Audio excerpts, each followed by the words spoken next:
नमस्कार शेतकरी बांधवांनो, आपला शेतकरी या यूट्यूब चॅनलमध्ये तुमचं सहर्ष स्वागत आहे. दिनांक 30/6/2025 सोलापूर व लासलगाव कांदा मार्केट पाहूया. चला तर मग सोलापूर येथील कांदा मार्केट पाहूया. सोलापूर कांदा मार्केट आवक 85 गाडी, किमान दर 300 रुपये, कमाल दर 2100 रुपये तर सरासरी दर 1300 रुपये.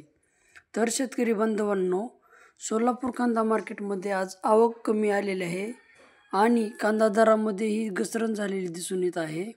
तर पुढील मार्केट लासलगाव येथील पाहूया. लासलगाव कांदा मार्केट आवक 650 गाडी, किमान दर 500 रुपये, कमाल दर 2000 रुपये, सरासरी दर 1400 रुपये. तर शेतकरी बांधवांनो, लासलगाव येथील पण कांदा मार्केटमध्ये 100 रुपयांनी घसरण दिसून येत आहे. तर शेतकरी बांधवांनो, तुमच्याही शेतकरी मित्रापर्यंत किंवा तुमच्याही शेतकरी बांधवापर्यंत व्हिडिओ शेअर करा आणि आपला शेतकरी या यूट्यूब चॅनलला सपोर्ट करा. लाईक करा, शेअर करा, सबस्क्राईब करा. धन्यवाद.